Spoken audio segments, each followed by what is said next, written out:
If the ownership of this house isn't transferred to me, I'm contemplating divorce. I was taken aback when my husband suddenly dropped this bombshell. This house holds precious memories of our family, and I can't bring myself to let it go. However, my husband is threatening me, playing with my emotions. Distraught, I reached out to my father for help. My name is Emily. I'm 30 years old, a full-time housewife, dedicating my days to supporting my family through household chores. I married John 2 years ago, quitting my job to support our life together. My husband worked hard for us, but since my father-in-law's passing, my mother-in-law moved in, disrupting our peaceful life completely. Surprisingly, I learned about my mother-in-law's move only the day before it happened. When my husband came home, he casually mentioned it as if it were a natural thing. Huh, this is so sudden. Your mother is coming over to visit tomorrow, I asked. No, she's not coming to visit. She's moving in. So please prepare and clean up, he replied. In retrospect, I felt something was off about my husband's decision-making. Normally, such decisions should be discussed with his wife beforehand. However, in my case, the decision had already been made without my knowledge. The next day, my mother-in-law arrived with a lot of luggage, ready to move into our house. It's been a while. I'm glad you look well, Mary. Please come in, I greeted her. Strangely, she seemed displeased. Emily, why didn't you come pick me up? Isn't it common sense to meet at the station when your mother-in-law is coming, especially when I'm carrying big luggage? She complained. I explained that I didn't know her arrival time, but she retorted that I should have contacted her, labeling me as thoughtless. From that day on, my mother-in-law's snide comments intensified. As soon as my husband left for work, the barrage began. Emily, why are you sitting there? Do the dishes. You should have finished the laundry in the morning. That's common knowledge. I apologized and promised to do the laundry after the dishes. However, her comments continued, criticizing my priorities and claiming that in her house, there's a rule to do laundry immediately after breakfast, dismissing any excuses. I maintain my own daily routine. Why can't Mary understand that I'm not refusing to do the work? It seems she just can't accept my way of doing things. Even if I did things her way, she would still find fault and complain every day. The daytime hours alone with her were especially challenging. One day, I had an epiphany on how to end this living hell with my mother-in-law. Move to the house I inherited from my father and live in a separate home from her. My father retired early a few months ago, and as a result, my parents started a new life in the countryside. They then passed on their house to me.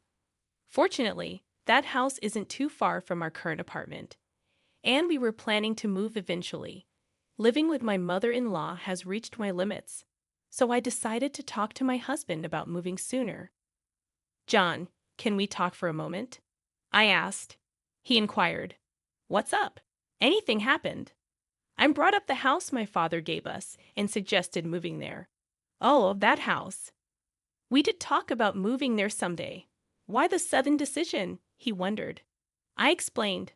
Well, I've been having some difficulties with your mother. I can't bear living with her anymore, so I'm seriously considering moving. Surprisingly, my husband agreed to the move. After informing Mary, we decided to move a week later. I thought she would oppose, but she accepted our decision with a big smile. Goodbye, John and Emily. I'm so sorry for the sudden decision to move, she said. We reassured her, don't worry about it. It's wonderful that your father gave you the house. He's very sweet. Thank you.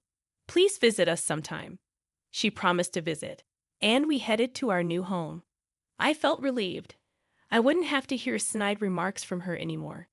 From now on, I could live freely at my own pace. Although I thought she might oppose, I'm glad I consulted John. However, my peace did not last. While I could keep a distance from my mother-in-law and reduce stress, my husband started coming home late. It wasn't just late returns. There were days when he wouldn't come home at all. He was visiting his mother, defending his actions by saying he was worried about her. It became too frequent, disrupting my daily life. One day, I realized this couldn't go on. I sat him down for a talk. John, you've been coming home really late lately, and sometimes you don't even come home at all. Is that so?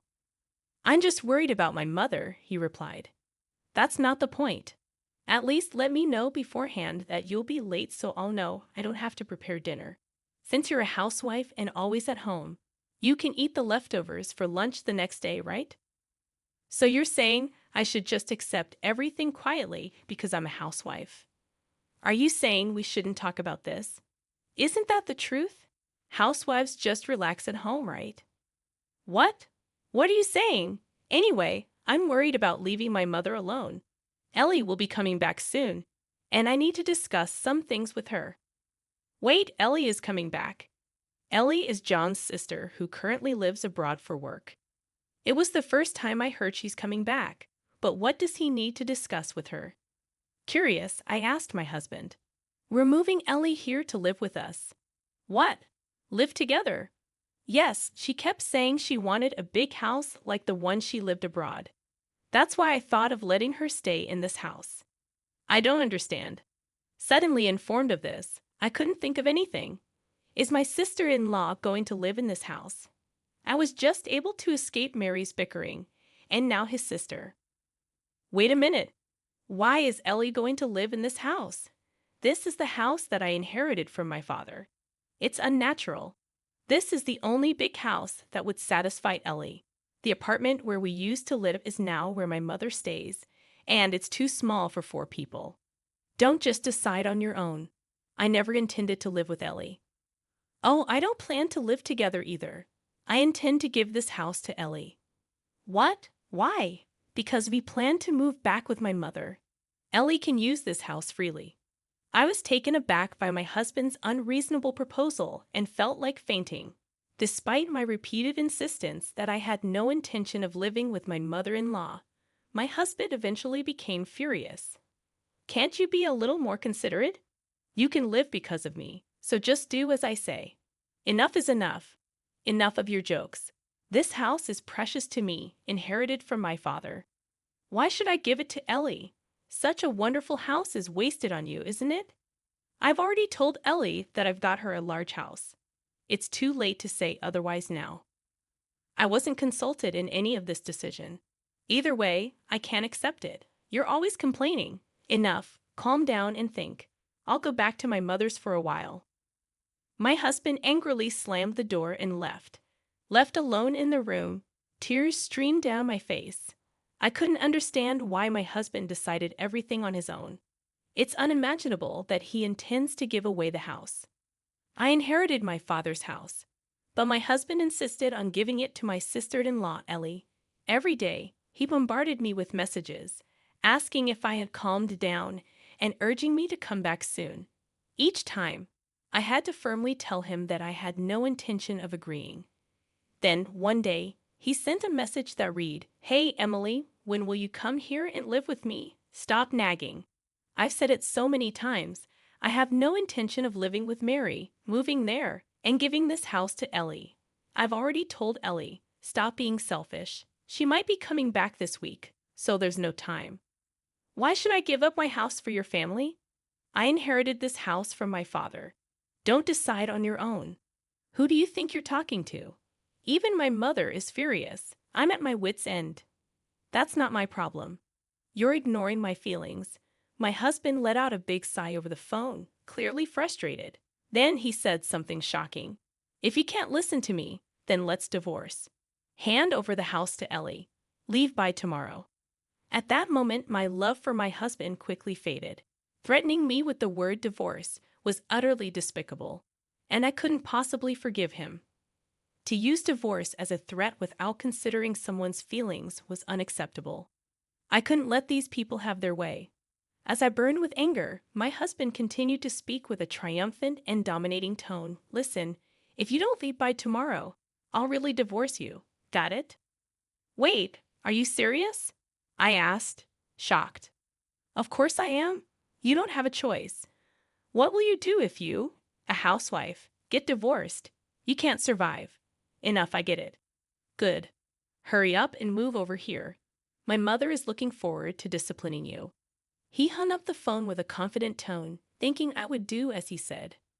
After that call, I made up my mind and decided to seek help from my father for a plan. The next day came, and I calmly replied, "Yes, everything's ready," when asked about the move.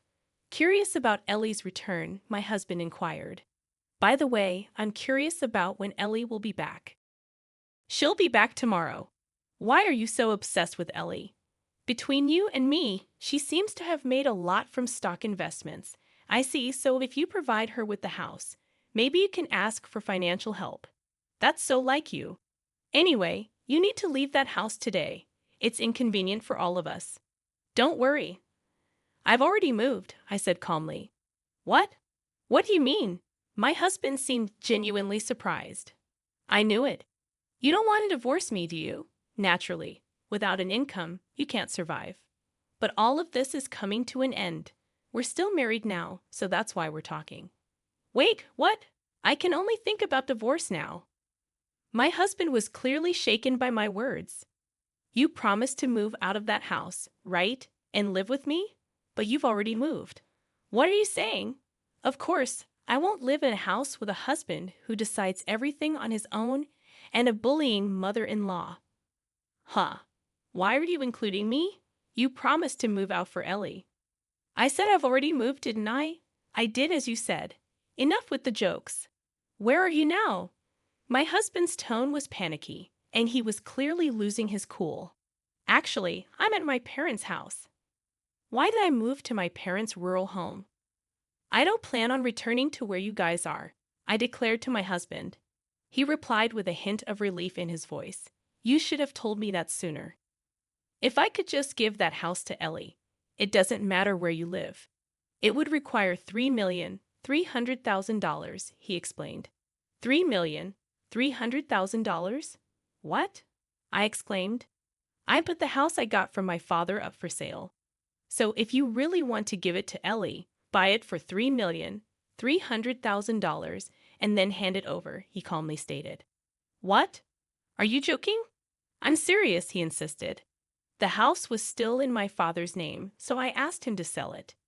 In reality, what I asked my father for was to sell the house. My father had always said, "If something happens, contact me. You can live or sell this house as you like. I'll help you." As a result of the valuation, a price of $3,300,000 was proposed, which I gladly agreed to and put the house on the market immediately. My husband probably never saw this coming. Consumed with anger, he spat out insults. "Why are you doing this without asking me? This is unforgivable." "Dan," I retorted, "I'm not asking for nor do I need your approval. We're getting divorced soon anyway. I don't care.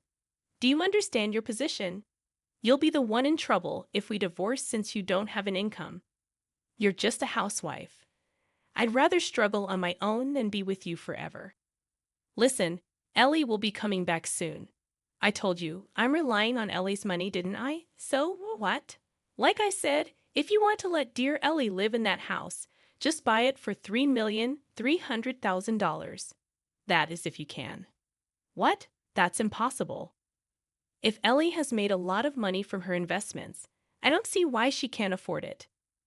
"I don't know how much she made, but that's too much.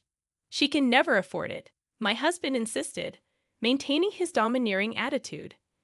I felt it was foolish to spend any more time on him and unleashed everything I wanted to say. "I'm done with you and this ridiculous mess. Did you think threatening divorce would make me give up the house?